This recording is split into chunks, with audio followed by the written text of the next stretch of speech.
Le thème de notre discussion d'aujourd'hui, discussion avec un chrétien, un enseignant chrétien. En effet, nous venons d'avoir, il y a juste quelques jours, 2 ou 3 jours, une discussion avec un enseignant et nous avons été encore une fois des plus surpris. Non seulement par la méconnaissance de l'écriture de ces enseignants, mais aussi de sa méconnaissance de l'écriture sainte. En effet, cet enseignant, alors, enseigne sauvé, sauvé pour toujours, ce qui est bien sûr contraire à l'enseignement même de l'écriture sainte qui nous dit, c'est l'apôtre Paul, rappelons-nous, travaillez à votre salut. Si nous devons donc travailler à notre salut, il est évident que cela signifie que nous sommes sauvés par notre Seigneur Jésus-Christ, et nous ne sommes sauvés bien sûr que dans son sang, que dans son sacrifice. Nous ne sommes pas sauvés par les œuvres, cela est une évidence, mais sauvés pour toujours. Nous sommes sauvés pour toujours si nous ne nous jetons pas à nouveau dans l'eau de ce monde pour nous y noyer, cela va de soi. Mais bon, l'on pourrait discuter de cette question et ce n'est pas l'objet d'aujourd'hui. Cet enseignant, c'est ce que je désire par cette vidéo, c'est montrer comment des enseignants qui sont si loin de la vérité de la parole de Dieu, si loin de la parole de Dieu elle-même, que ça n'est étonnant. Il nous enseignait aussi, cet homme, que l'Église va être enlevée dans 1 an. Et il a dit cela il y a déjà 1 an de cela, 1 an passé. Et pire que cela encore, cet enseignant chrétien soutenait qu'il y avait 4 résurrections. Bien sûr, nous en connaissons 2, nous l'avons fait raisonner sur cette question. Le Seigneur Jésus-Christ, dans l'évangile de Jean, au chapitre 6, dit bien qu'il y a 2 résurrections, une des justes et une des non-justes. De la même manière, le livre de la Révélation, au chapitre 20, nous nous en rappelons, n'est-ce pas, affirme qu'il y a une première résurrection qui a lieu au début du règne millénaire et une seconde résurrection qui aura lieu après la fin du règne millénaire, après que le diable soit relâché, qu'une grande foule de Gog et Magog se dirige vers la ville sainte pour l'investir et qu'un feu du ciel soit tombé sur eux pour les détruire à jamais. Et c'est ainsi que le chapitre continue en disant « Et alors, je vis les morts, la mer qui rendit les morts qui étaient en elle, les morts qui revinrent à la vie, la deuxième donc résurrection, cette résurrection de jugement. » Mais non, cet homme soutenait qu'il y a bel et bien 4 résurrections. Nous lui avons demandé, bien entendu, quels étaient les versets qui lui permettraient de soutenir un tel point de vue. Bien sûr, il ne savait pas les trouver. Pour être très clair, il était totalement ignorant même de ce que dit le livre de la Révélation. Nous avons attiré son attention sur ce livre et, comme nous venons de le faire à l'instant, citant les passages qu'il ne connaissait même pas. Il aurait pu oublier les références de ces textes, nous pourrions le comprendre. Non, non, il ne savait pas ce que disait ce livre. C'est quand même surprenant pour un enseignant chrétien. De la même manière, il y a quelques années de cela, et j'en ai parlé d'ailleurs dans ces vidéos à quelques reprises, nous étions invités par un autre pasteur évangélique, fortuitement, lui aussi, baptiste. Un pasteur que nous aimons beaucoup, parce que c'est un brave homme, et ils ont travaillé toute leur vie avec son épouse à former une église. C'est un homme qui est zélé pour ce qui est de la parole de Dieu. Nous nous rappelons d'ailleurs ce que dit l'Épître aux Hébreux, qui dit « Je rends témoignage qu'ils ont du zèle pour Dieu ». Et nous rendons témoignage que cet homme, ce pasteur, avait et a toujours du zèle pour Dieu. Mais il nous disait un jour, je trouve un livre sur sa table, et je feuillette le livre en lecture rapide pendant que nous parlions, et il était dit dans ce livre que le temple serait reconstruit, que les sacrifices d'animaux seraient réinstallés avec la prêtrise aaronique, et donc je lui ai posé la question. Je lui ai dit, mais est-ce que tu crois à ces choses? Et ce pasteur m'a répondu, oui, bien sûr. Lorsque la résurrection, la seconde résurrection aura lieu, plus exactement d'ailleurs, il disait, dans le royaume de Dieu, eh bien, il faudra bien s'occuper de ces païens. Le sacrifice de notre Seigneur Jésus-Christ n'est pas pour eux, il est pour les saints. Et donc, il faudra pour eux recommencer les sacrifices d'animaux et tout le rituel qui se déroulait autour du temple. Nous qui avons la connaissance de la parole de Dieu, nous comprenons brièvement, rapidement, je veux dire, que tous ces enseignements n'ont rien à voir avec l'enseignement de l'Écriture sainte. J'espère et je suis persuadé que vous en êtes persuadés. L'apôtre Pierre dit lui-même que notre Seigneur Jésus-Christ est mort non seulement pour nos péchés, dit-il, il l'écrit textuellement, mais aussi pour les péchés du monde entier. Oui, le Christ, le sacrifice de notre Seigneur Jésus-Christ, n'est pas si peu étroit qu'il ne voudrait pas pardonner à ceux qui se repentiraient lors de son retour.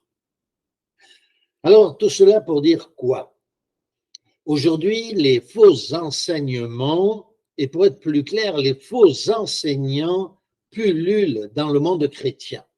Il y a, dit-on, des milliers, certains vont jusqu'à dire qu'il y aurait plus de 40 000 sectes. Eh bien, divisons par 3 si l'on veut, ou même par 4.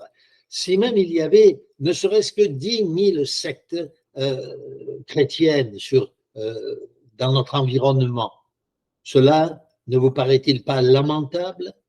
Nous avons une écriture sainte, la parole de Dieu, qui, le Saint-Esprit le disait, Jésus nous l'avait dit, je vous enverrai un enseignant, le Saint-Esprit, il vous enseignera dans toute la vérité. Cet esprit qui nous enseigne dans toute la vérité, c'est la Bible, l'écriture sainte écrite par les apôtres après le départ de notre Seigneur Jésus-Christ, qui est complète, qui remplit du Saint-Esprit, puisque, rappelons-nous, l'apôtre Paul dit d'ailleurs à Timothée, toute parole de la Bible, bien sûr, toute parole est inspirée de Dieu et utile pour reprendre, pour redresser. Donc l'écriture est parfaite. Le Nouveau Testament est parfait. Il nous enseigne dans toute la vérité et comme je le disais précédemment, c'est la parole de notre Seigneur Jésus-Christ, c'est la parole de Dieu, c'est de l'Esprit Saint à l'état pur. Et ne pas vouloir suivre l'enseignement de cette écriture est pure folie. Alors c'est vrai que ces individus, ces pasteurs, entre guillemets, nous disent « le Saint-Esprit parle à mon esprit ». Oui, mais avant de parler à notre esprit, il a surtout écrit dans l'écriture ce qui doit être, ce qui est et ce qui doit être. Comme je l'ai dit, la plénitude de la vérité est contenue dans ces évangiles. Et ils nous répondent chaque fois qu'ils sont piégés par l'écriture, oui, mais ça c'était pour avant, alors qu'il s'agit du Nouveau Testament. Oui, mais ça ne s'accomplit pas aujourd'hui. Il y a toujours en fait une bonne excuse pour ne pas accomplir ce qui est écrit noir sur blanc dans l'écriture sainte. On pourrait citer de nombreux passages qui méritent donc ce genre d'attention, cette réflexion. Ce n'est pas l'objet d'aujourd'hui, chacun de nous connaît l'écriture et sait en conséquence que ce qui est écrit, vous devrez le savoir, est parole de Dieu. Oui, aujourd'hui, chacun enseigne ce qu'il veut. Ce sont de faux pasteurs, car un pasteur est quelqu'un qui dirige le troupeau de notre Seigneur Jésus-Christ, qui doit le conduire vers les sources d'eau de la vie, c'est-à-dire l'Écriture sainte, afin que ces brebis puissent s'abreuver de la vérité de la parole de Dieu. Mais non, ce sont de faux pasteurs, de faux enseignants, chacun enseignant, comme je le disais, ce qu'il veut, ce qu'il croit au fond de lui, dans son délire, ce qu'il croit être vrai. Son raisonnement n'est basé sur rien. La plupart du temps, d'ailleurs, ces pasteurs, entre guillemets donc, n'ont même pas lu l'Écriture sainte, comme nous venons de le dire précédemment, des pasteurs qui se vantent d'avoir lu peut-être une fois, peut-être 2 fois, 3 fois la parole de Dieu dans leur vie. Ils ne connaissent rien, ils ne savent rien. Ce sont des nuages qui ne portent pas de pluie pour abreuver le peuple de Dieu. Ce sont des faux abris contre la tempête. Oui, méfions-nous des faux enseignants.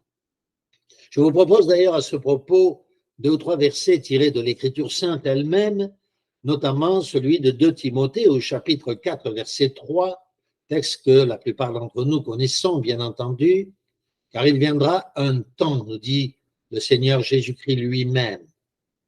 Et ce temps est venu, il est là, aujourd'hui, où les hommes ne supporteront pas la saine doctrine. La saine doctrine, c'est-à-dire la nôtre ou celle de la parole de Dieu.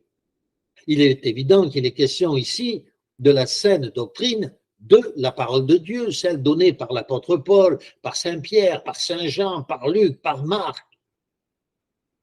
Oui, il viendra un temps où les hommes ne supporteront pas la saine doctrine, mais ayant la démangeaison d'entendre des choses agréables, ils se donneront une foule d'enseignants selon leurs propres désirs. Ils détourneront l'oreille de la vérité. Autrement dit, ils détourneront leurs oreilles de la parole de Dieu, de la Bible, qui est la vérité. Et ils se tourneront vers des fables. Oui, nous en sommes là aujourd'hui. Nous y sommes. Nous sommes en plein dans ce monde où même les chrétiens se détournent de la parole de Dieu pour enseigner chacun ce qui lui paraît à lui valable ou pas, ce qu'enseigne son église dénominationnelle ou ce qu'il a entendu dire sans s'être préoccupé de rechercher dans l'Écriture sainte si ces choses étaient vraies, sans rester collé à l'Écriture sainte. L'apôtre Paul, de même, dans la lettre qu'il écrit à l'église de Colosse, au chapitre 2, verset 8, écrit « Prenez garde ». Oui, je vous le dis, frères et sœurs, prenez garde.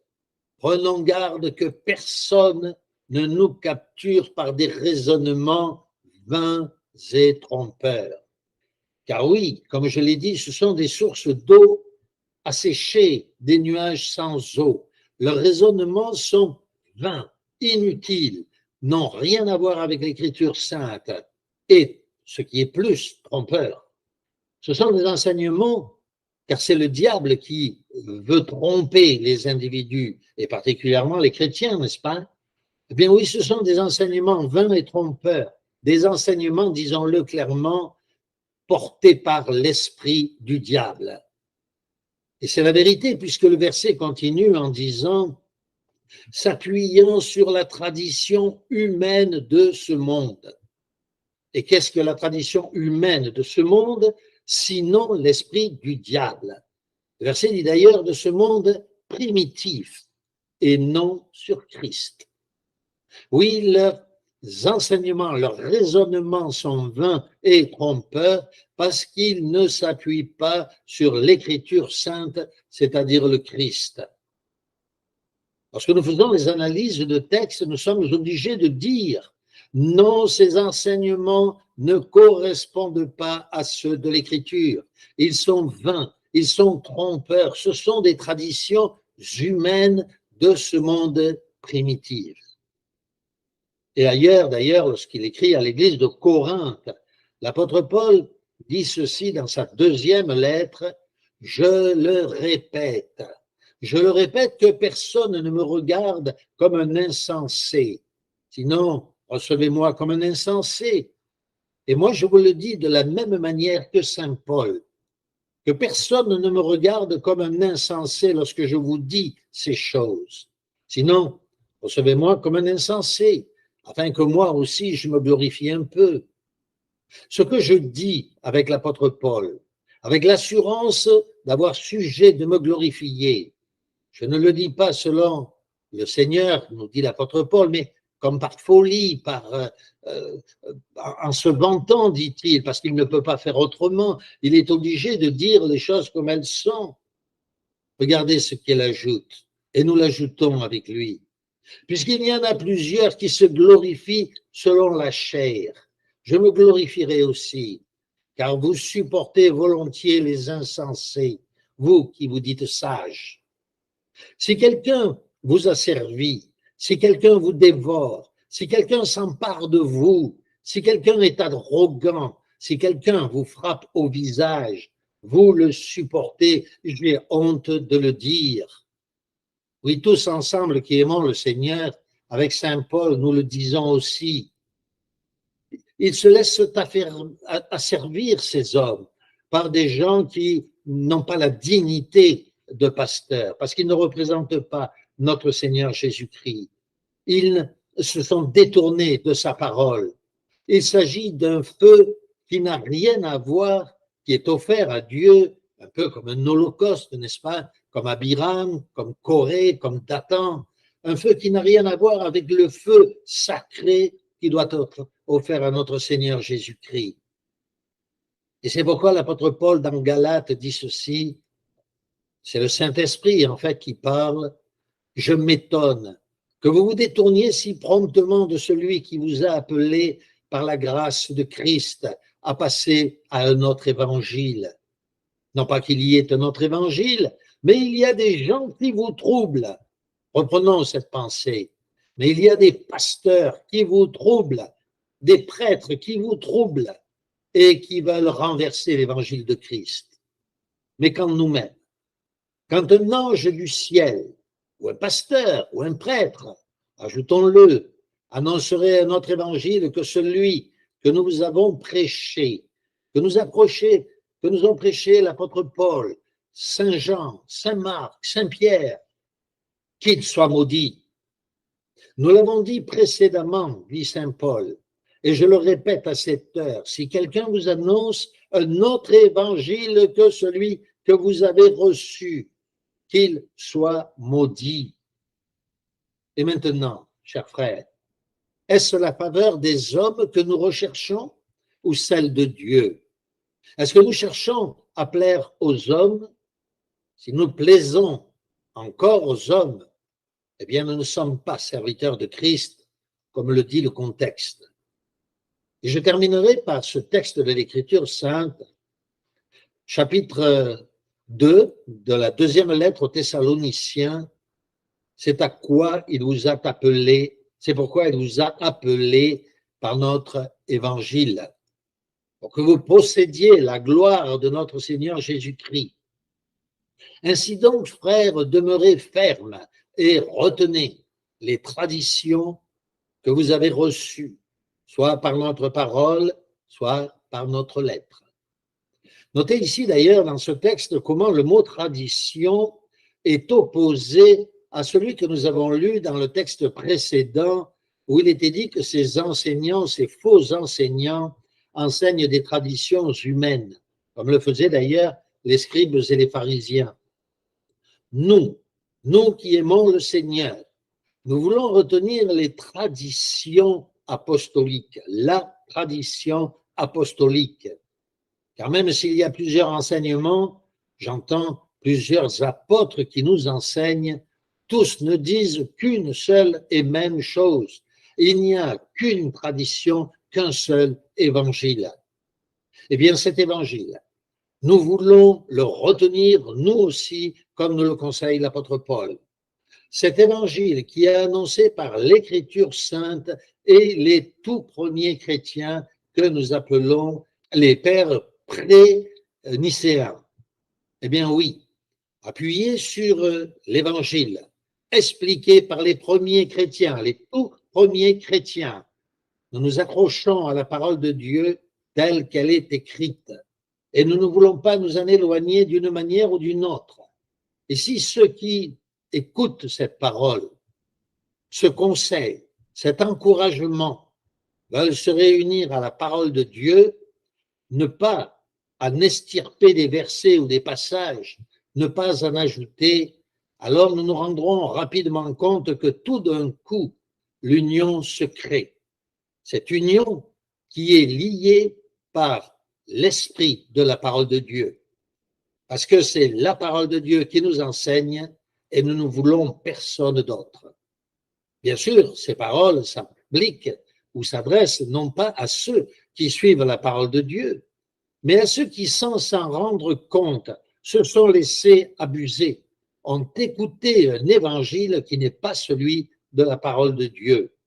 Lisez votre Bible, lisez le Nouveau Testament, examinez-le, travaillez-le dans tous les sens, creusez-le comme un champ, retournez-le de droite à gauche, du nord au sud, parce qu'un trésor est caché dedans.